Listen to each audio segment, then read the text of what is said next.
Hello and welcome back to the university world में आपका स्वागत है दोस्तों। आपकी स्क्रीन के ऊपर दिख रहा होगा कि यहाँ पर एडमिशन जो है वो जनवरी 2022-23 ये विंटर सेशन का है। यहाँ पर पीएचडी पार्ट टाइम प्रोग्राम है। इसके बारे में आप जानेंगे कि पीएचडी जो आप करना चाह रहे हैं ये सेल्फ फाइनेंस है जो पीएचडी करना चाह रहे हैं। पीएचडी करने वाले को ये सेशन विंटर सेशन के लिए एडमिशन मिलेगा जिसमें सब कुछ आपको खुद करना पड़ेगा, दूसरे नहीं करेंगे। इसके बारे में टोटली जो भी है आपके वो इन्फॉर्मेशन मैं आपको दूंगा। किस तरीके से एडमिशन होगा, कब होगा, क्या किसमें कितनी सीट्स है, कब से कब अप्लाई कर सकते हैं, आंसर की कब आएंगे, वो सारी चीज एक एक करके हम डिटेल से बात करेंगे। और आप हमारे साथ लगातार बने रहेंगे तो आप जानेंगे कि कंटिन्यूअसली किस तरीके से आप पूरे तरीके से इस कोर्स को समझ सकते हैं। फिर भी आपके पास कोई क्वेरी रहेगी बच जाएगी तो आप कमेंट सेक्शन में पूछ सकते हैं। आप यूनिवर्सिटी वर्ल्ड को सब्सक्राइब कर लें, अगर अपने चैनल पर नए हैं तो सबसे पहले सब्सक्राइब कर लें, बेल आइकन प्रेस कर दें, नोटिफिकेशन ऑन कर लें, लाइक कमेंट शेयर तो ये नॉर्मल है, आप कर देंगे, हमें उम्मीद है। तो चलिए हम देखते हैं। फर्स्ट आपकी स्क्रीन के ऊपर दिख रहा है कि ये प्रोस्पेक्टस है जो आपको पढ़ना है, इजीली वे में आपको समझना है इस बारे में कि विंटर सेशन जो जनवरी का 2022-23 का पीएचडी पार्ट टाइम प्रोग्राम है उनमें किस तरीके से आपको एडमिशन लेना है। और ये स्पॉन्सर्ड सेल्फ फाइनेंस मोड में है तो ये आपको करना है, और वो भी सारे सर्टिफिकेट्स क्या क्या लगेंगे वो सब मैं आपको बताऊंगा। तो चलिए हम स्टार्ट करते हैं। फर्स्ट सामने आते हैं कि कब से आपका डेट स्टार्ट हो रहा है। ठीक है, आपके पास अगर कोई क्वेरी करना हो तो इस नंबर पे आप कांटेक्ट कर सकते हैं, ये दिया हुआ है। स्कूल टेक्नोलॉजी जो भी है उनके लिए इस नंबर से, school of commerce business management पे इस कोर्स से, स्कूल ऑफ साइंस है तो ये कोर्स है, और school of education and training है तो ये नंबर ही आपको डिस्क्रिप्शन में मैं दे दूंगा, इजिली वहां से आप डायरेक्ट कॉल कर सकते हैं। अब यहाँ पर मैं देख रहा हूँ कि टाइमलाइन जो दिया हुआ पीएचडी पार्ट टाइम प्रोग्राम के लिए स्पॉन्सर सेल्फ फाइनेंस मोड जो दिया हुआ है, इसमें देखिए कि डेट ऑफ इश्यू नोटिफिकेशन 27 जन को किया गया। लास्ट डेट ऑफ सबमिशन जो फिलअप फॉर्म करने का वो है 17 फरवरी तक आप कर सकते हैं। एडमिट कार्ड जो आपके आएंगे वो 28 फरवरी को आएंगे। रिसर्च एडमिशन टेस्ट जो आपको होगा वो 6 मार्च को होगा। जो फर्स्ट की आएगी वो 6 मार्च को ही आएगी, और उसके बाद आपका क्लेम चैलेंज ऑब्जेक्शन हो जाएगा 7 से 8 मार्च को आ जाएगा। फाइनल आंसर की 10 मार्च को होगा, और रिजल्ट जो होगा वो 15 मार्च को पब्लिश कर दी जाएगी। ऑनलाइन सर्टिफिकेट वेरिफिकेशन होगा जो भी क्वालिफाइड कैंडिडेट होंगे 17 से 18 मार्च को। List of provisionally selected candidate interview के लिए जो आपको बुलाया जाएगा वो 20 मार्च को बुलाया जाएगा। जो सिलेक्ट होंगे वेरिफिकेशन के लिए तो ऑनलाइन है, जो सिलेक्ट होंगे उनके लिए ये डेट है। इंटरव्यू 25 से 26 मार्च को, और admission of online fee payment 30 मार्च को। और क्लासेस जो कोर्स वर्क स्टार्ट होगी वो 5 अप्रैल से स्टार्ट होगी। मतलब कि टोटल 4 महीने आपको लग जाएंगे, 3 से 4 महीने एडमिशन प्रोसेस कंप्लीट होते होते। अब आगे चलते हैं। जो भी रिसर्च एडमिशन टेस्ट जिसको कहते हैं, candidate advise to present examination 30 minute पहले आपको प्रेजेंट होना पड़ेगा। वो भी right conduct at MANUU campus Gachibowli में ही केवल होगा। ये एडमिशन का जो आपका एग्जाम्स होगा वो सिर्फ मानू के अंदर ही होगा। मतलब कि आपका जो 6 मार्च को आपका जो रिसर्च एडमिशन टेस्ट जो 6 मार्च को होगा वो आपके मानू कैंपस में ही होगा, ये आपको ध्यान देना है। Only those candidate who have possess valid admit card email, आपको एडमिट कार्ड लेकर के आना है, वैलिड आईडी कार्ड लेकर के आना है, जो भी आधार कार्ड ड्राइविंग लाइसेंस जो भी आपके पास हो। ठीक है ना। एंट्रांस में कोई भी दूसरा कैंडिडेट जो होगा वो अलाउ नहीं किए करने दिया जाएगा। यूनिवर्सिटी और not provided recommendation travel allowance candidate appearing in the examination entrance interview. Entrance interview के लिए कोई भी ट्रेवल अलाउंस नहीं किया गया है। Online certificate verification PhD program के लिए आपको जो है वो एज अ उर्दू लैंग्वेज होना चाहिए 10-12 ग्रेजुएशन लेवल पे, या फिर मदरसा से कोई कोर्स होना चाहिए जो मानो से अप्रूव्ड हो मदरसा। कैंडिडेट को विदाउट प्रूफ और Urdu can seek exemption of Urdu qualification but will have complete 2 credit course offered किए जाएंगे university before submission of thesis से पहले। ये दिया गया है उनके लिए जो अगर उर्दू से नहीं भी बैकग्राउंड में फिर भी उनको हो जाएगा। मार्कशीट होना चाहिए 10th का marksheet qualification concern all subject area of specialization. Transfer certificate होना चाहिए, माइग्रेशन होना चाहिए, वैलिड कैटेगरी सर्टिफिकेट अगर एससी एसटी ओबीसी ईडब्ल्यूएस में है तो वो भी गवर्नमेंट ऑफ इंडिया के बेस पर होना चाहिए। एक्सपीरियंस और सर्विस सर्टिफिकेट होना चाहिए। NOC from the present employer. Sponsor certificate employer at the time of admission. Note यहाँ पर स्टार मार्क्स वाले मतलब कि ये मैंडेटरी है, जैसे मार्कशीट मैंडेटरी आपके लिए है। यहाँ पर एक्सपीरियंस सर्विस है, एनओसी है, और स्पॉन्सर सर्टिफिकेट ये मैंडेटरी आपको एडमिशन के टाइम में देना पड़ेगा। The candidate have attend interview offline and certificate verification online. आपका ऑफलाइन इंटरव्यू होगा, ये आपको ध्यान रखना है। यहाँ पर मैं आपको दिखा दूं, यहाँ पे आपको जो करना पड़ेगा वो अटेंड करना पड़ेगा। इंटरव्यू आपको ऑफलाइन और सर्टिफिकेट वेरिफिकेशन ऑनलाइन होगा, ये आपको ध्यान देना है। जो भी कैंडिडेट है वो इस चीज को ध्यान देंगे, ठीक है। अब आगे चलते हैं हम कि कैंडिडेट डिस्प्ले जो होगा सिलेक्टेड कैंडिडेट की लिस्ट मानू की वेबसाइट पर सिलेक्टेड कैंडिडेट की, और फी जो नोटेड है वो सारी चीजें, फी के बारे में भी मैं आपको बता दूंगा कि क्या है फी क्या।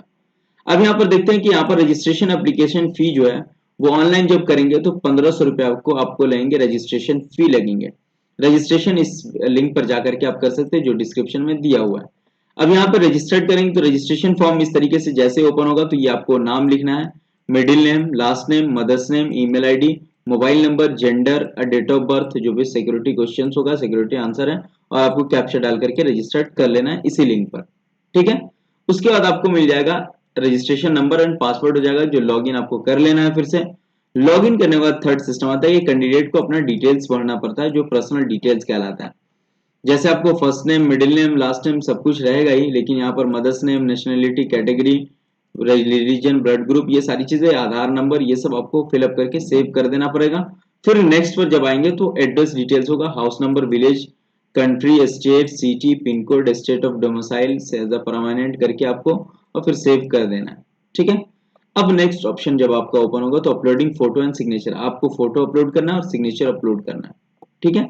उसके बाद जैसे आपको ये सारी चीजें होंगी तो इस पे ऑल करके क्लिक करके आपको सबमिट फॉर रजिस्ट्रेशन कर देना। उसके बाद आपको आना है ऐड द प्रोग्राम में, यहाँ पर आकर के आपको करना है पार्ट टाइम प्रोग्राम में पीएचडी इन टेक्नोलॉजी और सोशियोलॉजी जो भी आपका हो वो कर सकते हैं, और स्पेशलाइजेशन अगर आपका कुछ है तो वो आप कर सकते हैं, ये आपको ध्यान देना है। वहां पर ऐड प्रोग्राम सारी चीज हो जाने के बाद आपका टोटल सब कुछ दिखाया जाएगा और ये आपका डैशबोर्ड दिखेगा। उसके बाद आपको फी पेमेंट करना है। फी पेमेंट के लिए आपको पता है कि आपका जो फी पेमेंट है वो 1500 है रजिस्ट्रेशन का, ये आपको पहले बता दिया हूं मैं। ऑनलाइन हो सकता है, card, debit card, internet banking, सारी चीजें अवेलेबल है, आपको कर सकते हैं इस तरीके से। जो भी आपका है वो ऑनलाइन आप डेबिट कार्ड, एटीएम पिन डाल करके आप कर सकते हैं, ठीक है।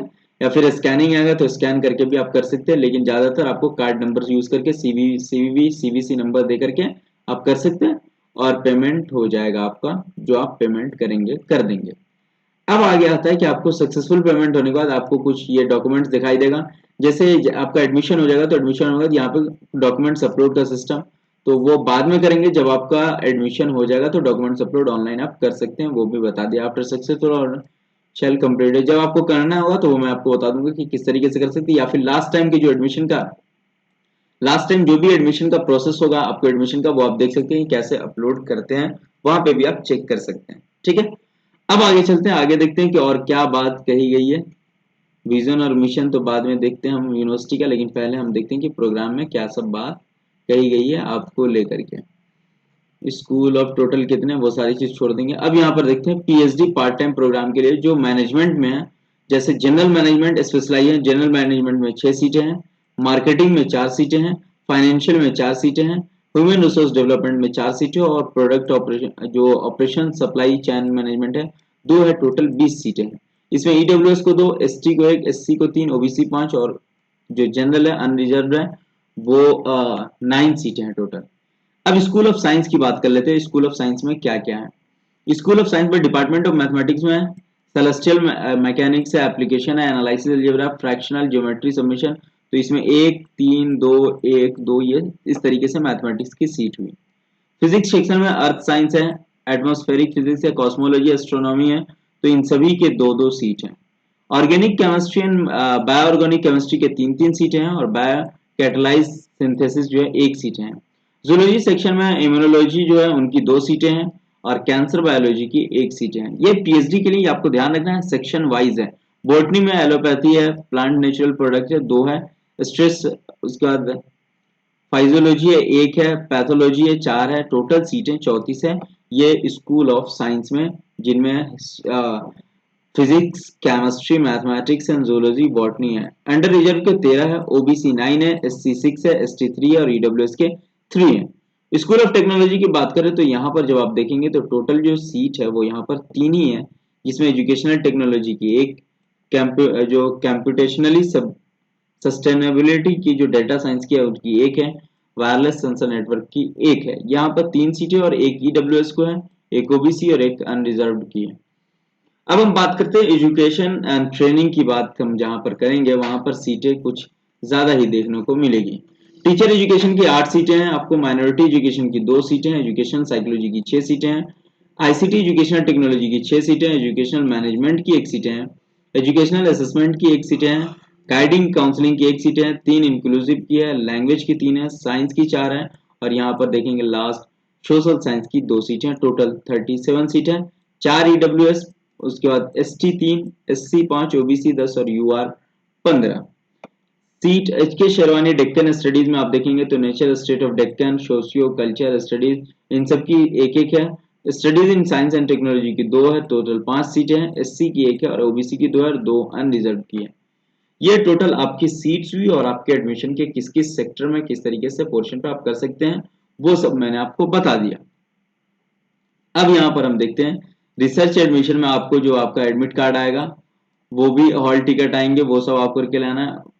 ये एडमिशन आपको कहते हो स्पॉन्सर्ड है, आपके खुद के सेल्फ फाइनेंस से आप करेंगे। यहाँ पर कोई भी यूनिवर्सिटी पे नहीं करेगी आपको, ना कोई ऐसा आपको स्कॉलरशिप प्रोवाइड कराएगी, कुछ भी नहीं कराएगी, ये आपको ध्यान रखना है, ठीक है ना।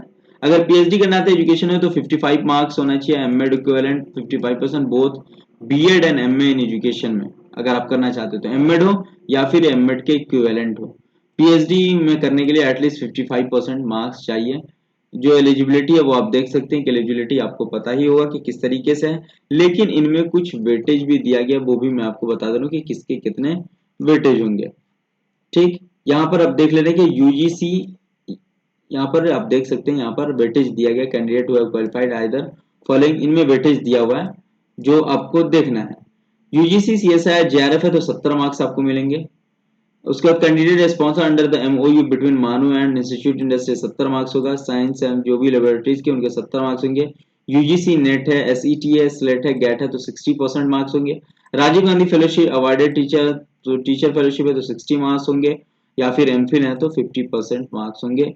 ये आपके क्या है तो ये आपके वेटेज हो गए। अगर इसके अलावा अगर आप देना चाहते हैं तो रैट आप दे करके हो सकते हैं, उसमें वेटेज की कोई जरूरत नहीं है। अगर नेट भी नहीं है तो रैट के हिसाब से अगर 70 मार्क्स ले आते हैं तो आपका एडमिशन भी इसके इक्विवेलेंट हो जाएगा। लेकिन ज्यादा वो जो देगा सीटें वो जेआरएफ और नेट जो क्वालिफाइड होंगे उनको ज्यादा सीटें देंगे, ये आपको ध्यान रखना पड़ेगा। अब यहाँ पर रिजर्वेशन का कुछ बात है कि एससी को 15, एसटी को 7.5, अदर बैकवर्ड को 27 और इकोनॉमिक वीकर सेक्शन को 10% रिजर्वेशन मिलेंगे। अब एक और है, आपको यहाँ पर मैंने बोला था कुछ देर पहले कि वेटेज की बात, वो मैंने कर दिया। अब यहाँ पर फी स्ट्रक्चर की बात मैं कर ले रहा हूँ। फी स्ट्रक्चर में रजिस्ट्रेशन फी 1500 लग रहा है, ये आपको मालूम है। एडमिशन फी 5000 लगेंगे। कोर्स वर्क फी आपको 20,000 है, 5000 पर कोर्स लगेगा। सेमेस्टर फी पार्ट टाइम के लिए 22,000 पर सेमेस्टर है। टॉपिक मॉडिफिकेशन 5,000 है। थीसिस सबमिशन के लिए फी 25,000 है। ये आपके फी का मामला हो गया। जो पीएचडी करेंगे उनका फी है, टोटल यहाँ पर देख सकते हैं। अब इसके अलावा यहाँ पर जो आपको डिपार्टमेंट वाइज है यहाँ पर सारी चीजें दी गई, आप स्क्रीनशॉट ले सकते हैं। यहाँ पर ईमेल आईडी के साथ दिया हुआ है कि जिस स्कूल में जिसको चाहिए, स्कूल ऑफ कॉमर्स में, school of science technology education and training, head department management commerce, तो ये आप देख सकते हैं। इस तरीके से आप स्क्रीनशॉट ले सकते हैं। अगर फिर भी आपके पास कोई क्वेरी रहेगी तो आप हमसे डायरेक्ट कंसल्ट कर सकते हैं। इंस्टाग्राम पे आप कर सकते हैं, टेलीग्राम पे आप कर सकते हैं जहां आपको पूरा चीज मौजूद मिलेगा। उसके बाद फेसबुक पे भी कर सकते हैं या फिर यूट्यूब के कमेंट सेक्शन में आप पूछ सकते हैं। ये टोटल इन्फॉर्मेशन रही है। वीडियो अगर अच्छी लगी है तो लाइक करें, शेयर करें एंड कमेंट्स जरूर करेंगे। उसके अलावा एक और चीज मैं आपको बता दूं कि आपका जो ईडब्ल्यूएस अगर होगा सर्टिफिकेट या फिर एनओसी होगा, ओबीसी होगा, तो ये आपको एक्सपीरियंस लेटर होगा, तो उसका फॉर्मेट कैसा होगा। फॉर्मेट यहाँ दिया हुआ है। Name of the experience letter आपका है तो इस तरीके से होना चाहिए। Name of employ, tenure, destination, rules जो भी है वो आप देख सकते हैं। यहाँ पर एम्प्लॉयर नेम, डिजिग्नेशन है, सिग्नेचर है, कंपनी सील होनी चाहिए यहाँ पर। उसके अलावा अगर आपको no objection certificate, self finance mode, जो ये आपको होना चाहिए। तो ये डायरेक्टरेट ऑफ एडमिशन जिनको भी देना है, मैंने इतने दिन तक किया, ये सब वो सारे फॉर्मेट दिए हुए हैं। उसके अलावा यहाँ पर ओबीसी एनसीएल सर्टिफिकेट आपको बनाना है तो इस तरीके से होना चाहिए। नेम, विलेज नेम, टाउन, ये सब आप देख सकते हैं और डिस्ट्रिक्ट मजिस्ट्रेट का होना चाहिए। OBC issues after the Jain 2021 के बाद, और इसमें कब का दिया हुआ है, जैन 2021 के बाद वाला ही होना चाहिए, ये आपको ध्यान रखना है। अगर अभी भी आप एडमिशन लाए थे तो अभी भी अप्लाई करके कर सकते हैं। जैन 2022 का होना चाहिए। ईडब्ल्यूएस सर्टिफिकेट जनवरी 2022 के बाद का इशू होना चाहिए और इस तरीके का फॉर्मेट ईडब्ल्यूएस का होना चाहिए। आप ऐसे ब्लॉक में बना सकते हैं, वो जिस तरीके से बनाए, फॉर्मेट कोई जरूरी नहीं कि ईडब्ल्यूएस का इस तरीके से हो। ठीक है, तो ये सारी इन्फॉर्मेशन रही है। अगर इन्फॉर्मेशन सही लगी तो लाइक करें, कमेंट करें, शेयर करें। कोई क्वेरी तो आप पूछ सकते हैं। Thank you so much. फिर हम मिलते हैं नेक्स्ट वीडियो के साथ। Have a nice day.